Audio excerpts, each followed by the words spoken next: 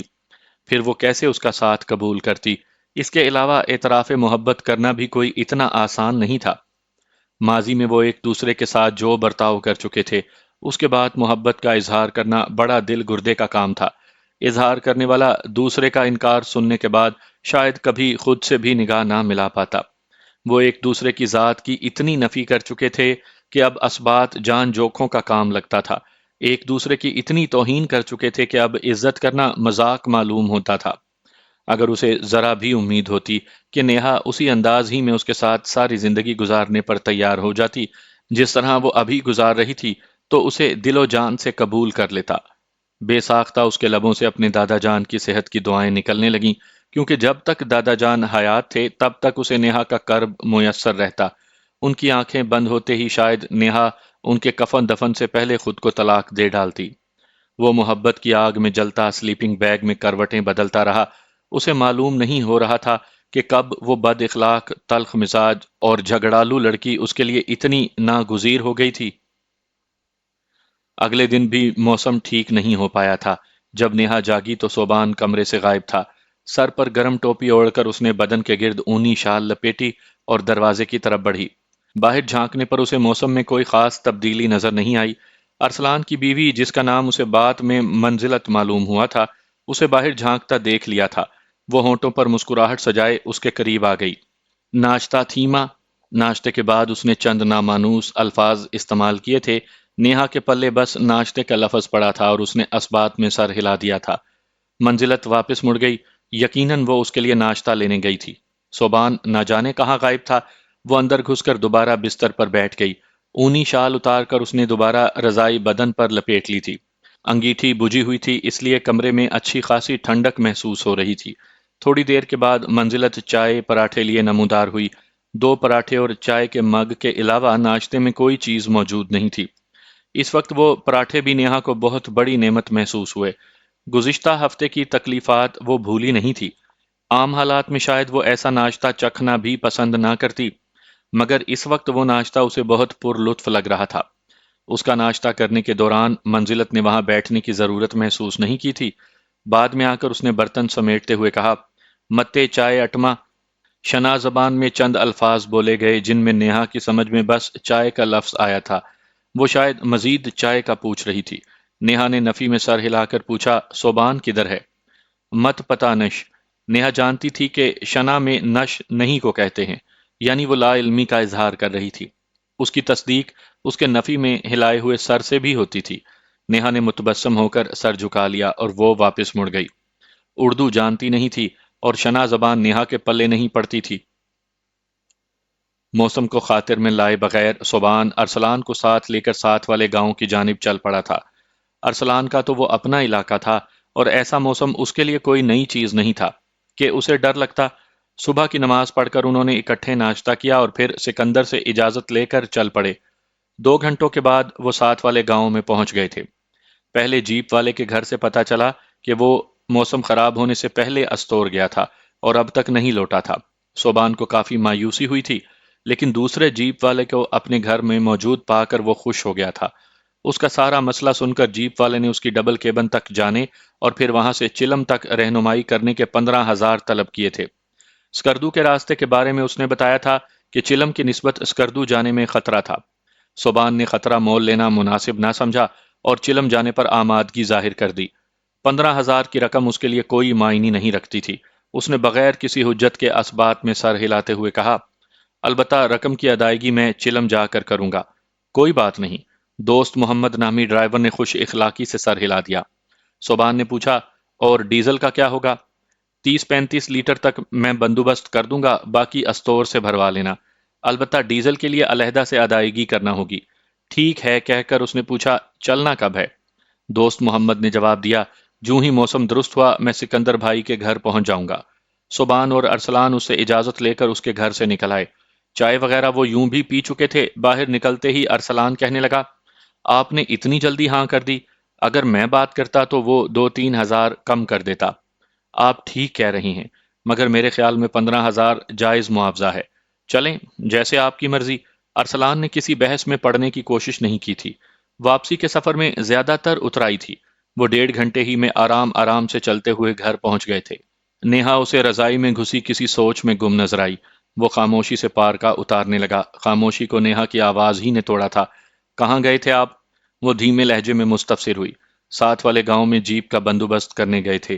پاؤں سے بوٹ اتار کر پارکے کا پاجامہ اتارنے لگا۔ تو کیا رہا؟ اس مرتبہ وہ اپنے لہجے میں موجود اشتیاق چھپا نہیں پائی تھی۔ بات ہو گئی ہے، 15 ہزار مانگے ہیں، ہمیں چلم تک چھوڑ آئے گا۔ او، پھر تو کافی رقم خرچ ہو گئی ہوگی آپ کی، نیہا نے شرارت بھرے لہجے میں پوچھا تھا، لیکن صوبان کو اس کی بات کافی گراں گزری، کیونکہ وہ اس کے لبوں پر کھلتی شرارتی مسکراہٹ کو نہیں دیکھ پایا کہ وہ پارکا اتار کر دیوار میں گڑی کیل پر ٹانگ رہا تھا۔ اگر وہ دیکھ لیتا تو شاید وہ معنی خیز مسکراہٹ اسے خوشی پر جھومنے پر مجبور کر دیتی، لیکن اس وقت تو اس کے دماغ میں نیہا کے گزشتہ رویے کی یاد تازہ گردش کر رہی تھی۔ وہ پہلے بھی کئی مرتبہ اسے کنجوس ہونے کا طعنہ دے چکی تھی۔ اس کی بات کا جواب دیے بغیر وہ دروازے کی طرف بڑھا اور ارسلان کو پکار کر گرم پانی لانے کا بتانے لگا۔ 2 منٹ کے اندر وہ گرم پانی کا لوٹا بھر لایا تھا۔ کمرے کے کونے میں بنی ہاتھ منہ دھونے کی جگہ پر بیٹھ کر وہ وضو کرنے لگا۔ اس کے وضو کرنے تک ارسلان دوپہر کا کھانا لے آیا تھا۔ کھانا بستر پر رکھ کر وہ باہر نکل گیا۔ اس دور دراز گاؤں میں مرغی کا سالن دیکھ کر نیہا کو حیرانی ہوئی تھی، مگر وہ یہ بات نہیں جانتی تھی کہ وہاں ان کی حیثیت پیئنگ گیسٹ کی سی تھی، اور کسی بھی سیاح کی مہمان نوازی کی وہ حد الوسع کوشش کرتے ہیں۔ گو وہ لوگ اپنے منہ سے کسی معاوضے کا مطالبہ نہیں کرتے، اور ان کے ہاں رہنے والا سیاح جتنی رقم انہیں دے دیتا وہ خاموشی سے قبول کر لیتے ہیں۔ وہاں غربت کافی زیادہ ہے، کیونکہ وہاں روزگار کے ذرائع نہ ہونے کے برابر ہیں۔ کھیتی باڑی بھی بس گرمیوں کے 3-4 مہینوں میں ممکن ہے۔ سردی کے موسم میں ان میں کافی لوگ محنت مزدوری کے لیے پنجاب کا رخ کرتے ہیں، اور گرمیوں کی شروعات ہی میں بھاگ کر واپس اپنے علاقے میں پہنچ جاتے ہیں۔ نیہا کے برعکس صبان کو یہ بات اچھی طرح معلوم تھی، اسی وجہ سے وہ بے جھجک ہر چیز ان سے مانگ لیتا تھا۔ 1-2 مرتبہ اس کا جی چاہا کہ وہ نیہا کو بھی بتا دے، تاکہ وہ ان سے کوئی چیز مانگتے ہوئے جھجک محسوس نہ کرے، مگر نیہا کے مزاج کو مد نظر رکھتے ہوئے وہ اپنے ارادے پر عمل پیرا ہونے کی جرت نہ کر سکا۔ وہ سمجھتا تھا کہ نیہا اس معلومات کو بجائے مثبت کے منفی معنوں میں لے گی، اور سمجھے گی کہ صبحان کا مقصد اسے یہ بتلانا ہے کہ وہ اس پر اپنی رقم خرچ کر رہا ہے۔ نیہا کو ناشتہ کیے زیادہ دیر نہیں ہوئی تھی، اس وجہ سے وہ چند نوالوں سے زیادہ نہیں کھا سکی تھی۔ صبحان اس کے اتنی جلدی کھانے سے ہاتھ کھینچ لینے کی وجہ پوچھے بغیر کھانا کھاتا رہا۔ خطرے سے نکلتے ہی محترم کو میں بھول گئی ہوں، وہاں زبردستی کھلاتا تھا، اور یہاں اتنا پوچھنا بھی گوارا نہیں کہ میں نے اتنا کم کیوں کھایا ہے۔ جانے کیوں صوبان کا استفسار نہ کرنا اسے سخت کھل رہا تھا۔ کھانے کے بعد ارسلان انہیں قہوہ دے گیا تھا۔ قہوہ پی کر صوبان نماز پڑھنے لگا۔